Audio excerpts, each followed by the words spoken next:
T-Storm Team 3, weather coverage you can count on. Well, we continue to have pictures of storm damage from across the area coming to our newsroom. Check this out. This tree here is in Harmony, partially uprooted. Pretty sure this tree and many others like it are going to be facing the chainsaw in the next couple of days as cleanup will be continuing across our area. We're joined now by KIMT Storm Team 3 Chief Meteorologist Aaron White. And Aaron, we've been talking about the storm damage. A lot of down to power lines, windows blown out, a mix of things. And if we really want to talk about some of the strong wind gusts, the strongest is yet to come.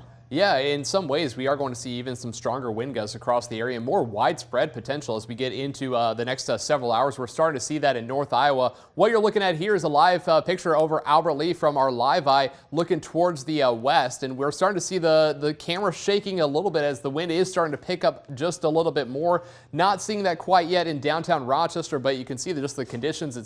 It's gloomy. There's a lot of just haze in the sky and just a lot of wild stuff happening with this powerful storm system that's been racing through the upper Midwest. And all these icons that you see here, those are storm reports. We've had several reports of high winds, wind damage across Nebraska, parts of Kansas, Iowa, Missouri, into Minnesota, Wisconsin. Now, this is a large storm system and rather unprecedented for December. I mean, we had a moderate risk of severe weather today. We had record high temperatures set across much of Iowa and Minnesota, and we've had several reports of severe weather with that line of thunderstorms that was racing through the area. We were on for a long period of time earlier this evening with severe weather coverage and those tornado warnings that were moving through. We've had several reports of some wind and wind damage in and around Cerro Gordo County. There's a report of the Mason City Municipal Airport of a gust of 83 miles per hour.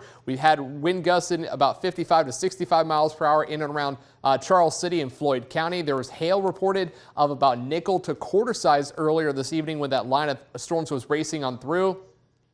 Southeast Minnesota, we had wind gusting around Dodge Center, Caston of about 55 to 65 miles per hour. We had that gust, I mentioned it earlier in the newscast, 78 mile per hour wind gust at the Rochester International Airport there just north of Stewartville. You saw from the pictures from Annalise, Katie was showing those just a moment ago, a lot of trees uprooted, and we may see more of that going through the next several hours. We're not done. We had the severe weather. We had that tornado watch. We had severe thunderstorm warnings. We had tornado warnings. Now, the focus turns to this high wind warning that it's been in effect for a while. We've been talking about this potential for widespread extreme wind gusts, and that is what we are focused on for the next several hours. From now through about 3, 4 o'clock in the morning, we're still talking about widespread winds expected. Right now, these are the current sustained winds. What you're seeing here where it says miles per hour, Mason City, Charles City, the actual weather sensor, it's not working right now. We have a lot of sensors down, likely because of the severe weather. Not going to say that's the reason, but a lot of these sensors have gone out through the evening as that line of storms was moving through. But notice, winds sustained, upper 30s to near 40 miles per hour. You factor in the gusts. We're already getting gusts, 46 mile per hour gusts currently in Forest City. We have a 53 mile per hour gust there in Algona. It was up to 62 just a few minutes ago. So we are looking at wind gusts as this whole system begins to surge to the north and east. And what we're going to take a look at now, this is our computer model. So this is a computer projection of what the wind gusts could look like over the course of the next several hours. Take it with a grain of salt. This is a computer model projecting it. But what we saw actually recorded, 60 mile per hour wind gusts, this is the projection as the winds continue to race to the north and east, that by 11 o'clock midnight, we could be talking about widespread winds gusting over 60, possibly near 70 miles per hour as we get that secondary surge of very strong winds. And even here, 2 o'clock in the morning, winds still gusting over 50, maybe over 60 miles per hour until we get towards the morning hours, towards about sunrise. The winds do start to subside, and we are tracking quieter, much quieter weather going into your Thursday and Friday. So here's a look at SKYTRACKER 3 showing the whole system beginning to wrap up a bit. The area of low pressure to the north, we're getting that secondary surge, all that wind coming out of the south and west. There is a chance we could see some rain showers building in on the backside.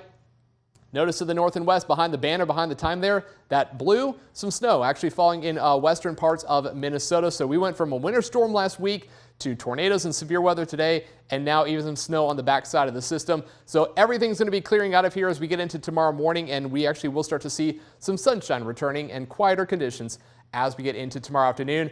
And as we are tracking still active weather through tonight, make sure to stay aware of all warnings that are issued. You can get those from the KIMT weather app. We will keep you safe and informed as we go throughout the night. So 7-day forecast showing quieter conditions like I mentioned. Temperatures back down in the upper 20s to lower 30s after a high of in the 60s today. We are back down to reality as we go into the weekend. Katie?